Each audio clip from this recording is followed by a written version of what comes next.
Hello everybody. Yet another One Piece chapter has dropped.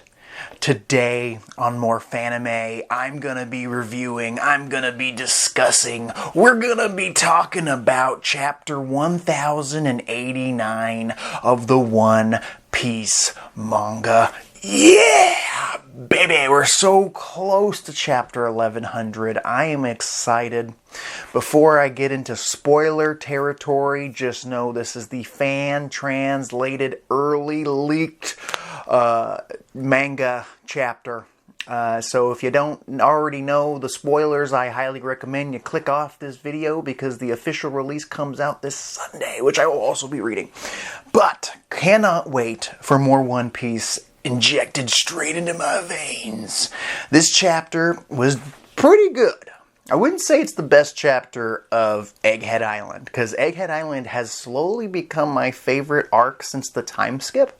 I'm going to say that. Yeah, it's very damn close to being number one post time skip. It's so good. But this chapter didn't reach the peaks that it already has, but it isn't necessarily a drop in quality. I kind of set some and I had a lot of anticipation to see the Straw Hat crew do some badassery, and spoilers, you only get 1-2 page spread of the Straw Hat crew, and they don't really say a whole lot or explain a whole lot that's been going on.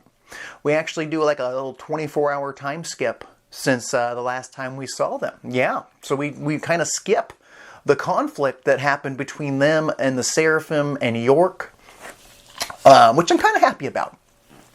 But don't forget to like, share, and subscribe, and let's get into it.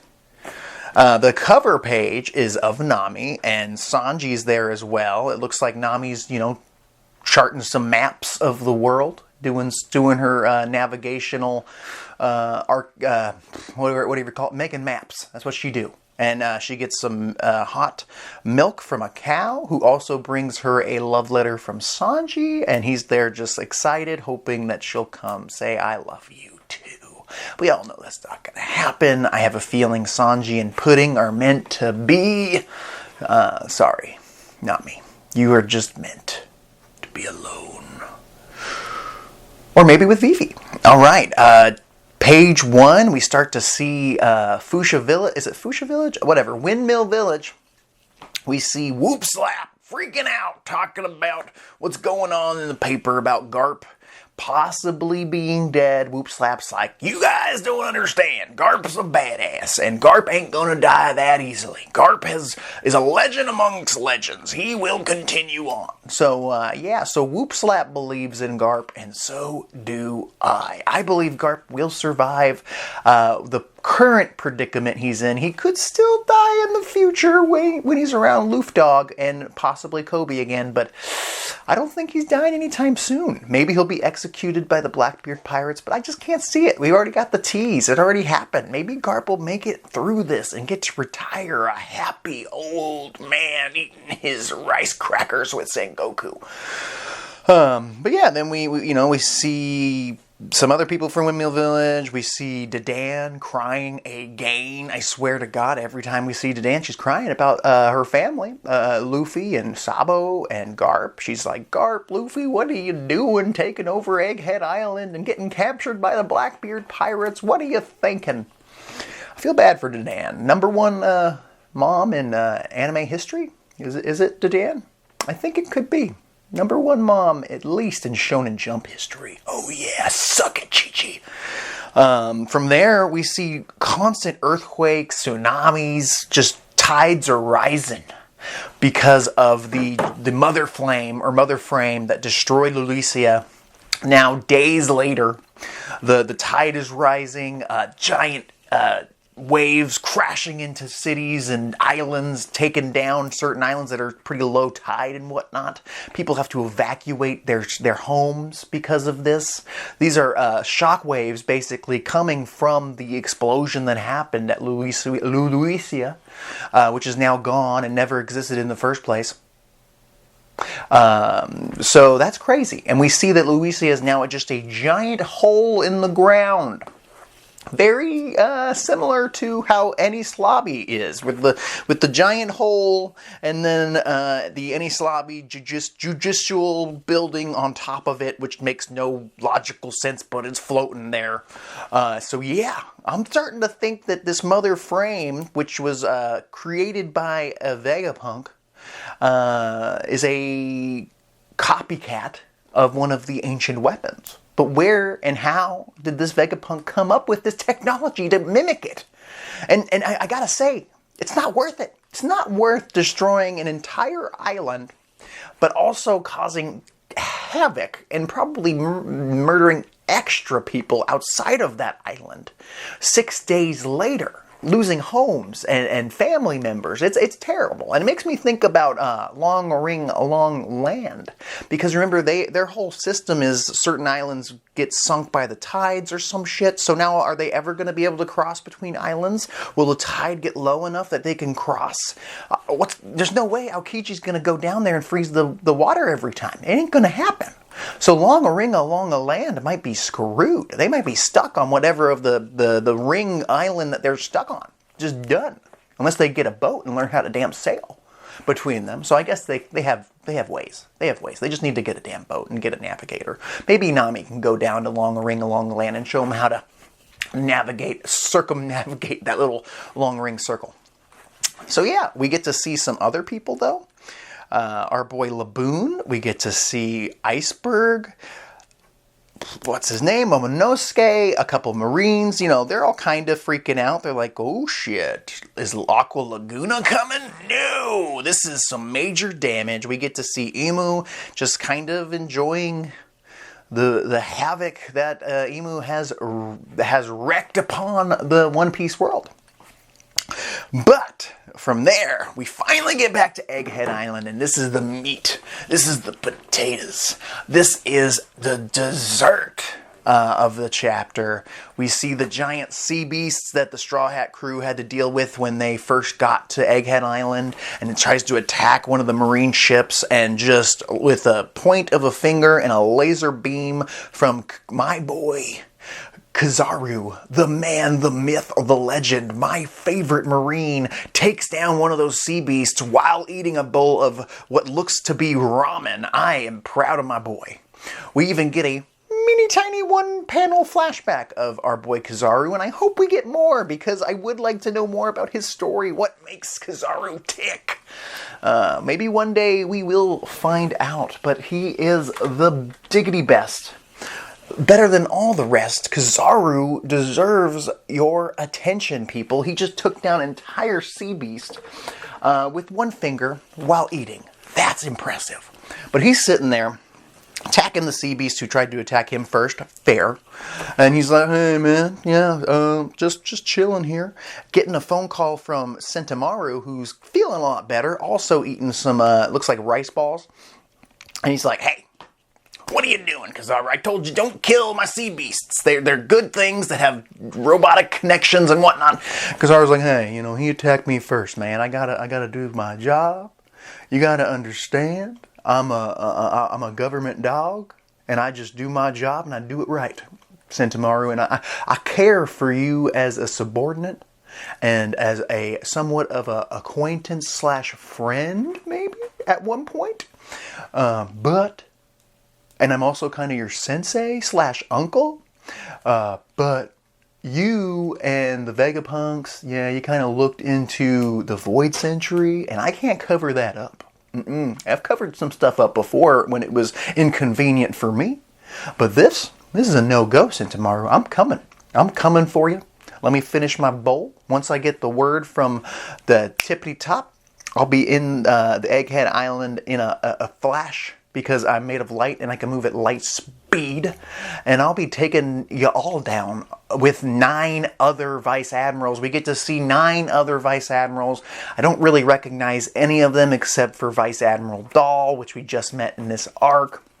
I hope that we get to see all of them in action. It'd be really cool. I feel like the Vice Admirals rarely get opportunities to do cool shit. It would have been really dope if Smoker was part of this group because he was nearby. I mean, I would like to see Smoker do something. We know Tashigi went to help Garp, but Smoker deserves some time. He deserves a moment after the time skip. He really hasn't had it since Punk Hazard, and even then he kind of got his ass handed to him by Vergo. So it's time for Smoker to fulfill his destiny, whether he's joining the Straw Hats or really doubling down on his commitment to the corrupt Marine force.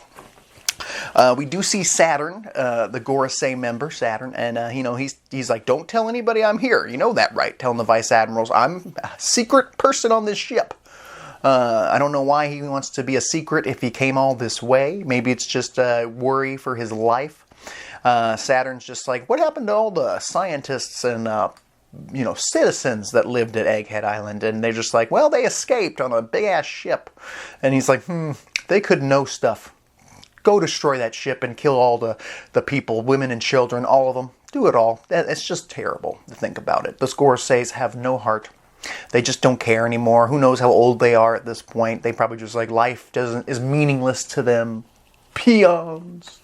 Get rid of them. They are more of a problem than they're worth. Even though they're probably really smart people that are going to get eradicated. My only hope is that maybe Vegapunk sent them off with a Seraphim to protect them, or maybe some Pacifista Mark IIIs are on the ship with them and they'll defend them from any attacks. Especially if they don't send anybody super powerful, they might be able to get away.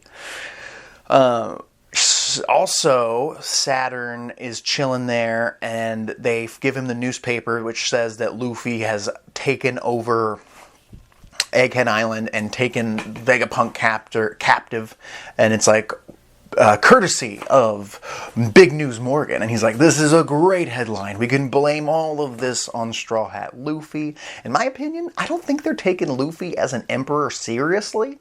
Because usually when there's an emperor involved, like with Blackbeard, and he was going to take all those soldiers, and Kobe had to take the 800 soldiers' place or whatever, I feel like they wouldn't just attack Blackbeard. No, but because Luffy's a new emperor, they're like, we'll just squash this bug before he becomes a bigger problem. Well, big news, buddy. He's already a big problem. And I have a feeling that Luffy and the gang are going to win this fight. They need this win. Kid, Law, they lost their first fights after their battle with Kaido and Big Mom. But now, Luffy, he's got a lot to prove. As the Emperor of the Sea, he does not have Mihawk and Crocodile as his wings, proven warriors. No, Luffy has to prove himself here and now against one of the best Marines there is, against one of the Gorosei. We have Kizaru, maybe Kizaru versus Zoro, and maybe Saturn versus Luffy. We really got to find out how powerful Saturn is. Is he really going to get his hands dirty? Personally, if Kizaru goes down in this arc, I want it to be him versus the entire Straw Hat crew team fight, kind of like their battle with Oars. The entire Straw Hat crew. Maybe take Luffy out. Everybody else, though. I want everybody. Sanji, Zoro, Frankie, every one of them. Maybe throw a couple of Vegapunks in there versus Kizaru. I want Kizaru to go out like a boss. If he's got to be the martyr that makes the Straw Hat look strong, fine. But he better go down strong. We could already see that he can take down a sea beast with one finger. I want to see the guy kick some ace. And then maybe Luffy deals with Saturn in the meantime with his Toon Force, with his Gear 5, all the fun stuff. So, yeah, we get a phone call.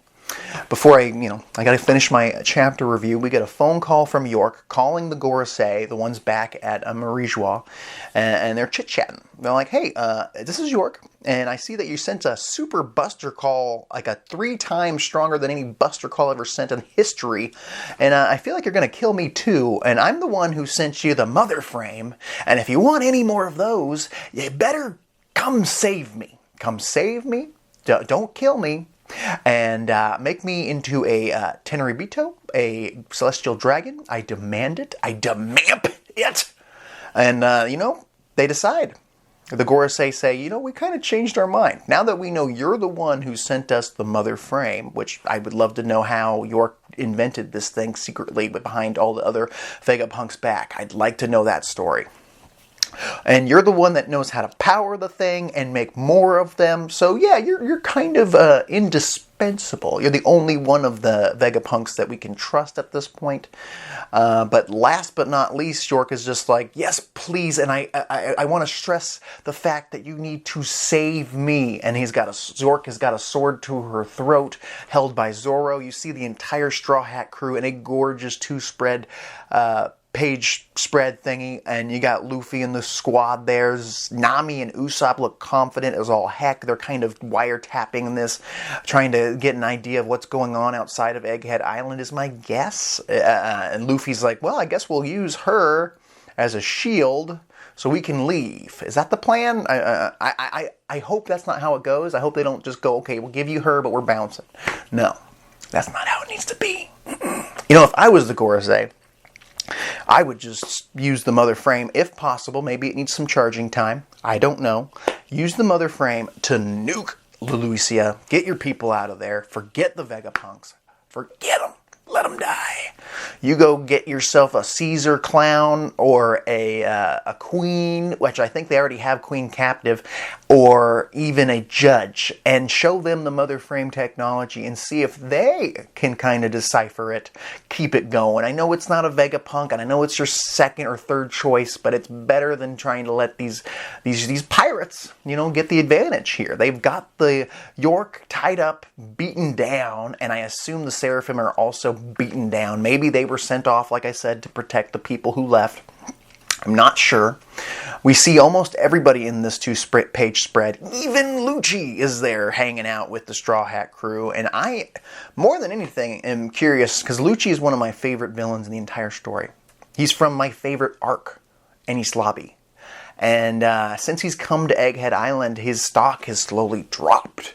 He got his ass handed to him. He got knocked out by one of his own teammates. He's supposed to be one of the smartest characters in the story. And now he's helped the Straw Hat crew. My only guess is maybe once you've seen Gear 5 in battle, maybe once you've fought Gear 5, it changes your personality a little bit, gives you a little hope, gives you a bit of a smile. Maybe Lucci has always, you know, I think he didn't really like the world government in the first place. He just gave him a place where he can go murder people legally. And, you know, his crew, his squad, we don't know what happened to CP9 or CP0 now that let Vivi get away in a really not messed up, but like ridiculous way where Vivi jumps into Wapple's mouth and escapes Marijois. And I'm like, how the hell did they get away? How the hell did Wapple beat the CP0 in a foot race with them having the ability of shave or Geppo, whatever you want to call it? I'm just flabbergasted. My only guess is maybe the Gorosei, maybe the Marines, maybe the God's Knights possibly executed those members of the CP0's way as well. Maybe that's why Kaku and Lucci and Stussy were the ones that were sent. Maybe they're a little PO'd that their brothers in arms might have been eliminated after a major failure letting Vivi get away. Possibly. I would like to know what happened to the rest of, you know, Bluno and Caulifla and all of them. Every member of the former CP9, even Spandam, who probably survived. You know, he's got some connections.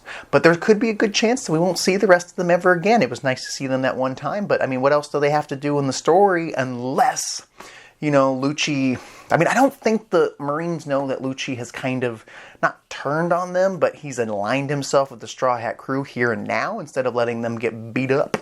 But they were going to be eliminated too, so they were kind of in a rock and a hard place. What does Lucci do next is my question. Comment down below. Let me know your thoughts on what Lucci's plan is here. Like, is he going to leave and go, hey guys, yeah, they held me captive. I'm good though. Don't worry, I'm a really important soldier. Just take me in. I can't imagine that. I imagine Lucci's going to escape with the Straw Hat crew, maybe go get his squad if they're still alive, and start the CP9 pirate crew that we thought about years ago during the CP9 cover story that kind of happened. I need to know more. What's going on with Lucci and Kaku? Oda, do not skip past that. Like I said, I'm happy that we skipped past the battles with the Seraphim. I really wasn't interested in watching the Straw Hat Crew fight characters, clones of characters that we have better versions of in the One Piece world already. Did not care. The Seraphim are fine little minions for the government to use to fight, our favorites. But I don't need to see a drawn out fight. I'm glad we jumped. I'm glad we jumped forward. I'm ready to get out of Egghead Island. I'm ready to move on to the next step. But I also want One Piece to never end as well. So I'm kind of in a rock and a hard place myself. Caribou, not there. Didn't see Caribou at all. Wondering what Caribou's doing. I saw a little theory that says that Caribou possibly works for the Cross Guild, working for Crocodile this entire time since the Baroque Works days, and possibly could be Mr. 10, Mr. 13, I don't know. One of the missing numbers that wasn't there back in Alabasta. If Caribou does work for Crocodile, that would add a little bit of a thread there that might make me care about his character. Because I really hate Caribou. He's probably my least favorite character in the entire story, hands down. But maybe if he does work for the Cross Guild, maybe his information could be very important. Or he'll get captured by the Marines, and his information will be important to them. And then maybe he'll get executed. Also, what the frick is going on with the Blackbeard Pirates? They are on Egghead Island. We know that. We know the Blackbeard Pirates, at least 2 of them, traveled there with a squad. And what are they doing? I imagine it's Karina Devon and Lafitte. Maybe even Blackbeard could be with them, but I doubt it because he just dealt with Law. So Karina Devon, she could transform into whoever she wants. She could literally be Saturn. She could be any character and sneak in, get whatever they want, weapon-wise, technology-wise. She could be highly important to the rest of this arc. And I need to know what's going on, Oda. We're having another break week because Shonen Jump is taking a break next week. This is not Oda's fault. This is not One Piece's fault. This is just Shonen Jump taking a break ski. And it makes me sad. Because I could live with One Piece having a new chapter every week. That would make my day. I don't want to wait another week and a half before the spoilers drop. I need to know. I feel like every chapter in Egghead Island, since we, got into the meat and potatoes, since we started jumping around, has been A+ every time. We get new information. We get revelations constantly. And now I feel like Oda's just teasing us. He's pulling that taffy with the Straw Hat Crew. Where maybe next week, or not next week, 2 weeks from now, we'll get a chapter involving the entire crew and maybe we'll get a little flashback of what happened with the Seraphim. Please don't waste too much time, Oda. We already know where it went. I don't need to see too much. Don't waste my time. I get it. They won. They're the Straw Hat Crew. They're not going to lose to these little robot kids. No. Kizaru? Maybe. A big incident is coming. Big incident. My guess, Kizaru either gets taken down or Saturn gets taken down. A Gorosei or an Admiral. That's the only thing I can think of. It has to be one of those 2 big moments that'll be written in the papers for the whole world to see. Another idea I heard thrown around was maybe Kuma's memories, which could be incriminating to the world government, could be spread around the One Piece world. And then everybody will realize how corrupt the government is. And that would be cool too. Very big possibilities are happening. But I'm ready to see my Straw Hat Crew in action. It's been too long. We didn't get to see full battles. We haven't really seen a full battle in a long time, except for the Garp Kobe fight, which was a couple chapters. But I just need more. I need more substance. And I'm ready. I'm ready for more. Oda's killing it. Every week to week. He's recovered from his eye surgery. He's ready to rock. What do you guys think of this chapter? What did you guys think of chapter 1089? Please comment down below. Let me know. Let more Fanime know your thoughts. I'll talk to you later.